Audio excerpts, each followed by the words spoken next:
Et qu'est-ce que Louis-Ferdinand Céline vous apportait? Ah, vous savez, il sentait le voyage, l'évasion.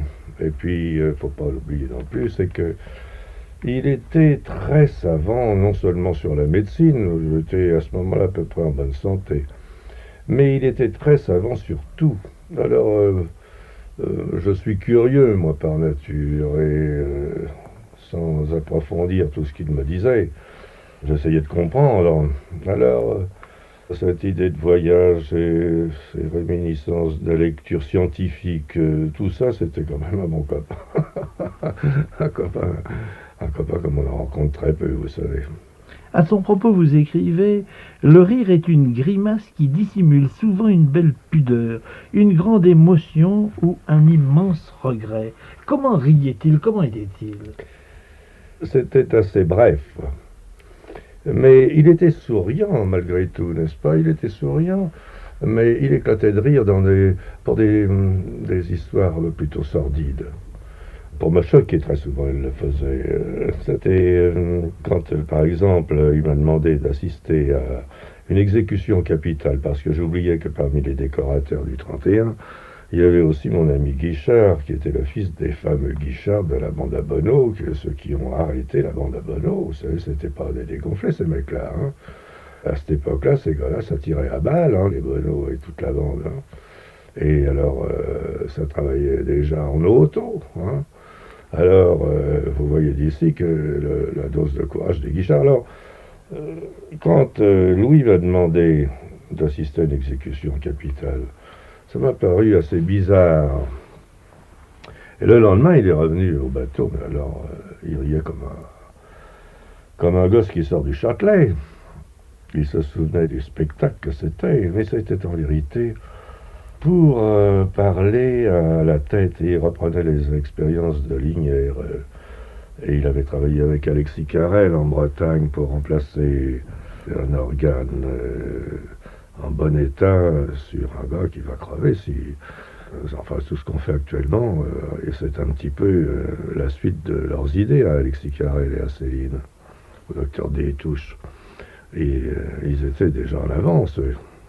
Alors, il avait parlé à la tête dans le panier de son. J'étais très émotif, évidemment, n'est-ce pas? Je ne dis pas que je sors encore un peu, mais enfin, j'étais très émotif. Et pour me faire digérer le spectacle, il me racontait ça en riant, en riant. Il était heureux d'avoir parlé à la tête et de m'annoncer froidement qu'elle était morte au bout de 2 minutes dans ses mains. Vous avez parlé tout à l'heure de votre bateau. Qu'est-ce que c'était que ce bateau? Et est-ce que le docteur Détouche vous accompagnait sur votre bateau? Alors ça, quand, vous savez, j'étais la 3e péniche sur la Seine à cette époque-là. Et il y en a une que j'ai oubliée, c'est celle de Archidéacon, Un des promoteurs de l'aviation? Oui, celui-là, oui. Il avait seulement, lui, avait un vrai bateau de micheton, alors en fer avec des vraies fenêtres, enfin c'était installé pour, quoi. Tandis que les branquignoles dans mon genre, il y avait De Geter était le premier dans Paris. Il est venu Saint-Marie au Galant, il venait de Belgique avec une très jolie fille, May De Geter. Et puis mon ami Valbin, qui était architecte des Beaux-Arts, diplômé, qui a été président du bal des 4 arts 5 ans. Il avait le goût de la mer et de la rivière, lui aussi des évasions, quoi. Alors, il avait installé un morceau de bateau, un morceau de péniche. Et ça faisait 2 en tout. Alors je suis allé le voir un jour et lui ai fait part de mes désirs de vivre comme lui. Alors, il m'a indiqué le 2e morceau de son bout de chaland, là, qui traînait son cul sous le pot de Charenton. Alors je suis allé acheter ça pour des petits sous, vous savez, c'était une vraie pourriture, quoi. Et alors j'ai aménagé ça, et puis j'ai commencé à vivre sur l'eau, mon goût, quoi. Mais Céline, lui, était-il un bon marin? Avait-il le pied alors bas? ça, attendez voir, quand on vit sur la Seine, je ne sais pas ce que ressentent maintenant ces nombreux bateaux qui ont le droit de séjour. Heureusement, du reste, parce que je trouve qu'ils enjolivent les berges de la Seine, et puis cette eau qui se débine toujours vers la mer, vous savez que c'est lancinant, à la fin On a envie d'en faire autant. Alors, j'ai vendu la péniche et j'ai fait construire un petit bateau à Camaret. C'est celui que vous Un appelez voilier. le crabier, non? Un crabier, oui, c'était sur le type d'un crabier Camaret, toi. Ces petits bateaux, ces vaillants petits bateaux qui font la pêche à l'île de Saint, ou qui ont toujours traîné leur cul dans les rochettes de Ouessant, l'île de Saint, dans tous ces endroits assez dangereux, ma foi. Hein. Alors il faut des bateaux marins, là. Hein. Faut pas rigoler avec la mer, parce que c'est pas de la mer, c'est pas de la mer Méditerranée, ça. Hein. Je crache pas sur la Méditerranée parce que j'ai déjà vu assez en colère et comme elle est courte, c'est pas de la rigolade. Hein. Mais alors Mais Céline, là, qu'est-ce qu'il donnait? Qu'est-ce qu'il faisait? bah, sur le bateau, j'avoue que quand j'ai eu le petit crabier, les Nesglas, vous savez, je n'ai jamais eu l'occasion de l'emmener avec moi. Parce que il avait le mal de mer, vous savez, des vieilles campagnes d'Afrique comme il en avait fait, ça tribule un peu le foie. Et il avait le mal de mer et cherchait toujours un remède à ça parce qu'il avait inventé d'excellents médicaments comme la basdovine, la quidoline, les gouttes Nican, des choses qu'on vend encore du reste. Hein. Mais sur le mal de mer, il n'avait pas trouvé. Il avait mal au foie, il fallait pas. Il était parfois plein de bonne volonté, il voulait bien venir avec moi, mais ça s'arrêtait au bord du quai. Henri Mahé, en exergue de votre excellent livre, vous avez placé des vers de Baudelaire qui figuraient sous un portrait de Daumier. C'est un ironique, un moqueur, mais l'énergie avec laquelle il peint le mal et sa séquelle prouve la beauté de son cœur. C'est Céline, ça. Ah oui, c'est tout à fait Céline, ça. C'était un homme qui a... Toute son œuvre est basée sur l'immense regret que les humains soient si bêtes. Si bêtes dans leur vie contemporaine, et puis assez cons pour aller se faire tuer à la guerre, ça, on n'a jamais admis ça, ni lui ni moi. Enfin, son héroïsme de 14, ça a été une exaltation de la jeunesse, mais aussitôt repensé, on n'était pas d'accord sur la façon de vivre de l'homme. Ça va même bien plus loin que ça, vous savez. Enfin, il faut vous imaginer que Céline est un savant dans le genre des savants du Moyen-Âge, des alchimistes. Et ses connaissances en toutes choses dépassent de beaucoup l'instruction normale que l'on reçoit. Il a vécu du reste comme un savant, comme un de ces savants du Moyen-Âge qui faisaient leur tour d'Europe, lui faisait le tour du monde. Toujours en quête de savoir, de vouloir approfondir certainement des choses qu'il ne me disait pas entièrement. C'est beaucoup plus farfelu, moi, vous comprenez. Et comme les grands initiés, il ne dit que ce qu'il veut bien dire.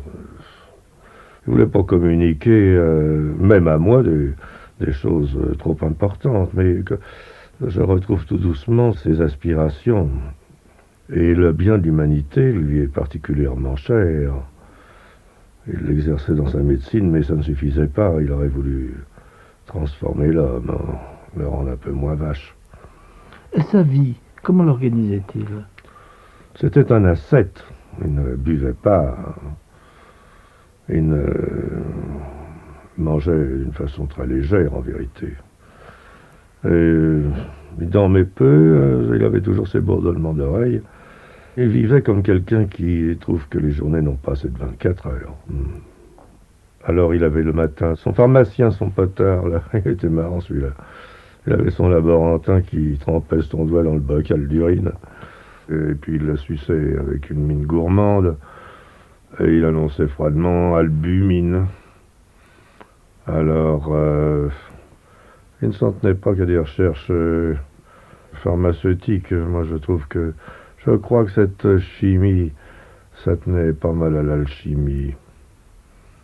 Ça nous emmènerait loin. Mais enfin, on le retrouverait encore comme ces savants du Moyen-Âge qui sont intéressés par tout. On ne peut pas dire qu'il était très intéressé par l'or, parce qu'il en a eu à sa disposition 2 fois de l'or dans sa vie. La première fois quand il s'est marié avec une putain à Londres. Bah, évidemment que on manquait pas de pognon dans la tôle. Ils étaient copains tous les deux avec un juif qui s'appelait Léritz, qui était du reste inventeur du verre triplex. Alors Louis et Léritz, ils avaient toujours des idées à table pour fabriquer du pognon, hein. C'était à celui qui aurait la plus belle combine, la plus noble invention pour foutre de l'oseille sur la table. Et la môme leur disait, mais arrêtez, parlez-moi, vous me faites rigoler, et puis avec mon cul, moi en 5 minutes, je fais ça tellement mieux que vous, hein. Alors, ma foi, je me souviens avoir rencontré avec Louis. Un soir, on descendait la rue des Martyrs. On s'est tapé dans une petite bonne femme assez rondouillette. Ah, Louis, quelle fait! Ah, tiens, c'est toi? Mais j'ai lu ton livre. Si tu nous avais dit que tu voulais faire ta médecine, on t'en aurait jamais empêché, on t'aurait même... Tu sais bien que chez nous, tu avais tout ce que tu voulais. C'était sa belle-sœur de Londres, qui servait de femme de chambre à l'autre, la putain, quoi. Alors il avait du pognon, voyez-vous, bien à sa disposition à cette époque, et bien 3 jours après, il a laissé tomber la nana, et puis il a foutu le camp en Afrique. Comment est-ce que Céline réagissait dans la vie? Est-ce qu'il se sentait bien dans sa peau? Ah, ça, c'est difficile de dire je me sens bien dans ma peau. Il n'en donnait pas beaucoup l'impression. Ah non, parce que il avait toujours ce désir d'évader sa peau quelque part, hein. Dès qu'il avait 4 sous, c'était pour se débiner, vous comprenez, hein. Déjà, le goût des voyages, puis s'évader de toute façon de sa peau, s'évader tout le temps de sa peau. S'évader de sa tête, c'est le fugitif, quoi, c'est l'évadé, quoi. Non, il ne se plaisait pas, il cherchait partout, on pourrait être mieux, quoi, mais être bien dans sa peau, non, c'est pas un truc pour lui, ça. Il était malade avec sa peau. Mais ces voyages, où le conduisaient-ils? Eh bien, vous savez, il a fait le Mexique, il a fait l'Afrique, il a fait l'Amérique, le Danemark. Un jour, il me dit, je fous le camp en Finlande. Moi, je veux bien la Finlande. On ne peut pas dire que ce soit un pays très chaud. Si vous savez, il n'avait pas de saison, lui. Il voyageait en toute saison. Eh bien, j'ai retrouvé par la suite qu'il allait voir les derniers grands voiliers là-bas. Il allait voir le capitaine Erickson et parler avec lui de ses voyages organisés. 4000 francs ça coûtait. Le tour du monde par le Horn et puis par le Bonne-Espérance, l'Australie, quoi. Mais ça durait 100 et quelques jours, chaque voyage, et ça faisait presque l'année en tout, quoi. Alors il pouvait pas se payer ça, c'était pourtant pas cher, hein. Comment Céline se comportait-il avec ses amis et avec vous particulièrement? À moi, il était très gentil, mais il avait une façon de rigoler qui des fois était un peu agaçante. Par exemple, il voulait absolument que je fasse du cinéma. Il trouvait que la peinture, les fresques, la décoration, tout ça, c'était un peu périmé, qu'il fallait faire le cinéma. C'était son rêve. Alors il me poussait pour faire copain avec son ami Abel Gans, qui est devenu du reste mon grand ami. On s'est fâché bêtement, enfin ça n'a pas d'importance tout ça. Alors, mais quand après Abel Gans m'avait admis, j'ai commencé à travailler. Il était content quand il trouvait Abel Gans, il dit alors tu le fais travailler ce petit con, mais c'est rien à foutre. Alors Gans venait me répéter ça. Ça me faisait pas tellement plaisir évidemment sur le moment, hein.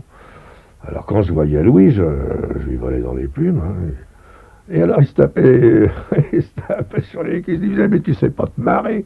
Si t'avais vu la gueule qu'il faisait, mon vieux, quand je lui annonçais que t'étais un bon à l'arbre, tu savais rien foutre, qu'il avait des emmerdements avec toi, ben je te jure qu'il faisait une drôle de gueule, ça valait bien le coup de lui annoncer la couleur, hein.